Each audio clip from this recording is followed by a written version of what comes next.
My name is Seraphina the Masked Lady. I was once human. Since then, I have lived many lives. I have been loved and reviled, adored and despised, been the child of a poor prostitute and a courtesan revered by thousands. When I was a child, a stranger with no face offered me the ability to move between the worlds. Since then, my every death has led to a new life. I once had a true love. He was ripped away from me when I was murdered in the 18th century. I search for him still. In the meantime, I walk in the shadows behind the universe, visiting realms both exquisite and terrible and bringing back stories and rhymes to amaze the mind and enchant the ear. Through my YouTube channel, I send the stories out into the world, hoping that my true love will hear them and reply. Hoping, if he does not, that I will find in the other souls who listen kindred spirits to help ease the pain. What of you, stranger? Did you come here tonight seeking a mystery? Do you hunger for a spark of excitement, for the dark thrill of fear? Will you listen as my tales unfold, knowing that some may very well take on lives of their own? Consider, stranger, whether you have the courage to walk between the worlds with Seraphina the Masked Lady. Hello there, my delicious darlings. How are you today? What have you been up to since we last spoke? I have had quite a busy week. I managed to take down my Christmas decorations this week. It sounds late, but I always struggle to do it. I feel so sad when the tree and lights go away. My home always looks so bare and empty without them. The only thing that cheers me up is thinking about the fun I will have when I put them up again at the end of the year. How do you cheer yourself up when late winter gets you down? What are you looking forward to in the rest of this year? Write to me and let me know. Now, let me introduce you to a lady named Patience. I hope you enjoy meeting her.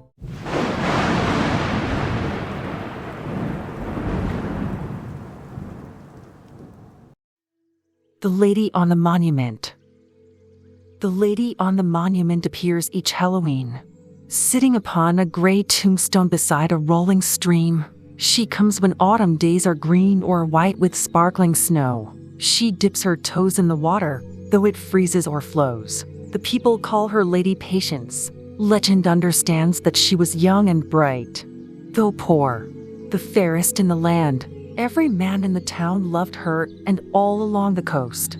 When they sat to dine, the young men raised her name in a toast. Hail Lady Patience, Summer Queen, the smiling bucks would say. More than one man stocked coffers, hoping to woo her one day. They even offered marriage to the fair, quick-tongued lady. Although Patience seemed to thoroughly enjoy living free, men would have fought for her had she asked. They'd have entered duels. With little more than Patience's warm words and smile as fuel, had she not made it known far and wide that she'd never feel for or accept the troth of a man who courted with steel. The secret truth was that Patience's heart had long ago been given to a farmer who lived in the town below their small hamlet. He was as poor as Patience, quiet, shy, but a musician, his soul flying like a kestrel high. His hands were as swift on the flute as upon the plow blade. When purple evening came down by her window ledge, he played a dozen songs to please her ears while she smiled and sighed, and looked on him as she imagined when she'd be his bride. Alas, not all true love runs smooth. A neighbor on the land, a man of riches and great wealth, refused to understand why Patience would not cleave to him who offered gold and jewels, rather than a mere dirt farmer who played music for fools. The man's name was Adam. He gave Patience pendants and rings. She thanked him politely but said she could not keep the things. 1 year passed, and the day arrived when Patience turned 19. Lord Adam arranged a party for her where she'd be queen. But in the end, on that night, she remained with Peregrine, the farmer of musical notes that first her heart did win, had proposed to her that evening. And the two were planning the great and small details that would combine in their wedding. As happy as a pair of birds creating their first nest. They were caught up in peace and joy and forgot all the rest of the world. Lord Adam, enraged, rode hard across the land, and thundered on Patience's door, repeating the command that she should now accept his troth or he'd be sure to harm. Her parents, her brothers and sisters even burned their farm. He didn't know that Peregrine shared the girl's bed that night. Peregrine fired a pistol, and Adam's men took flight. No one was harmed, but Lord Adam thought he had found a way to have young Patience to his bed. He moved without delay, procuring from the doctor an old man recently dead. He told the constable Peregrine's shot had struck his head, and, as his proof, indicated a wound on his forehead. Of course, Adam himself had made it once the man was dead. Sadly, the constable had long been in Lord Adam's pay. Rather than hesitating or seeking to find a way to uncover the truth of things, eschewing any pains, he simply rode to the farm and put Peregrine in chains. In the morning, Peregrine would be strung up until dead. All because Lord Adam had struck a dead man on the head. As for Lord Adam, he told Patience if she shared his bed, he'd relent and drop the charges. Her love would die instead if she refused to come to him and obey his command.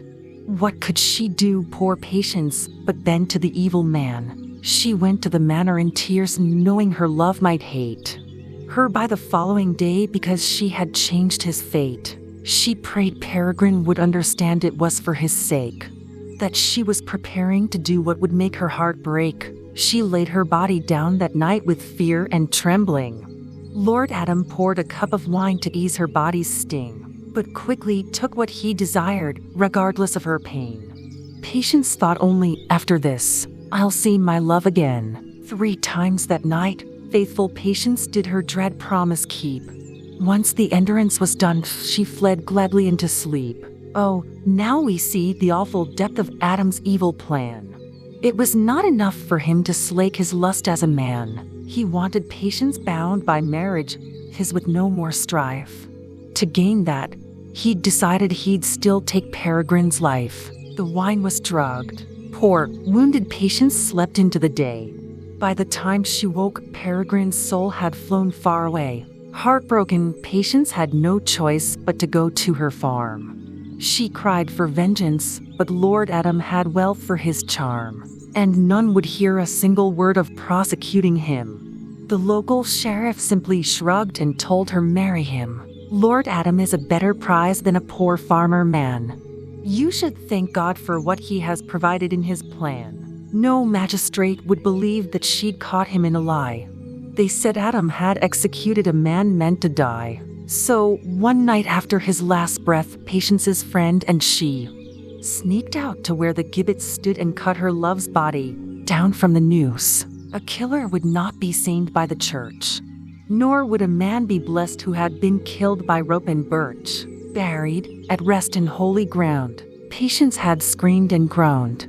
When the magistrate said he'd hang till the meat from his bones was stripped by carrion birds and beasts, and then he would be thrown into an unmarked grave in the woods, hated and unknown, Patience would not let that happen. Instead, they carried him down to the stream and laid him on the bank where she'd held him for the first time. Peregrine's grave was dug there at the stream, in the hopes that his innocent soul by the water would dream. Patience sat there the long night through, weeping into her hands, and only at the rise of dawn returned to life's demands. I'd like to say that justice found Lord Adam, wicked man, but again something made Patience obey his next command. He wrote to her and demanded that she should be his wife, if she wished to spare her family from tremendous strife. A priest and pair of witnesses watched as the pair were wed.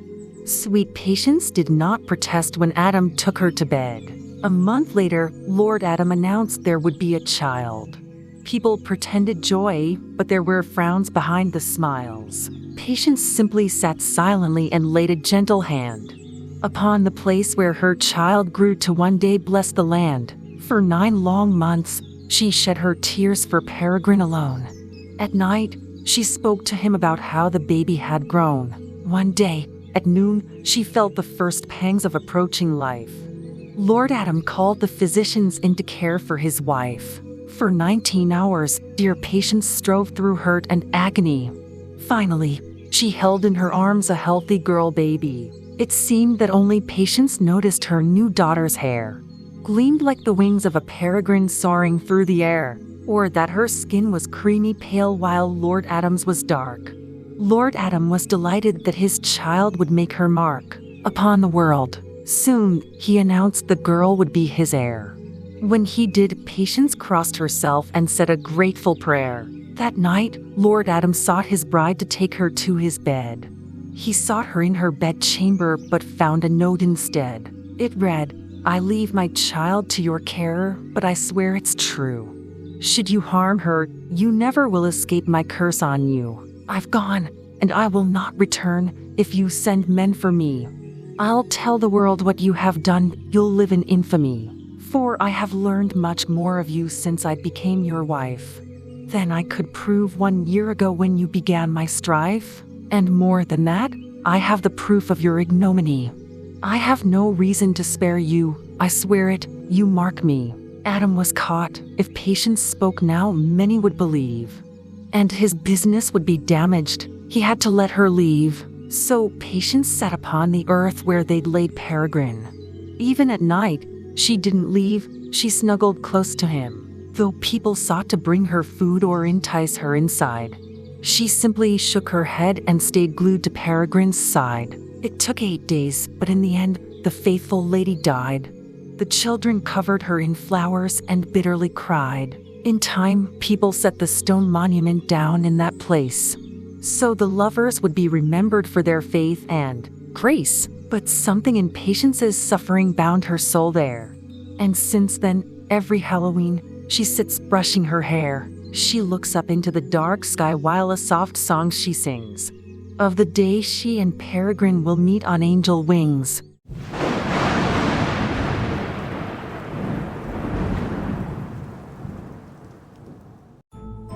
Poor Patience. She went through so much, but she acted with kindness and grace despite her suffering.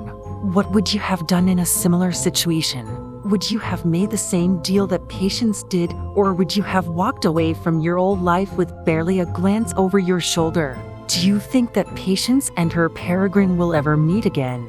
I believe they will join their daughter in heaven when she arrives, and they'll be happier than they were ever miserable. Until next week, when I will tell you why a high wind blowing sounds like the howling of an animal. Be warm and safe. Be kind to one another, and remember to be grateful for the little things. When it comes down to it, they are often the most important. See you soon.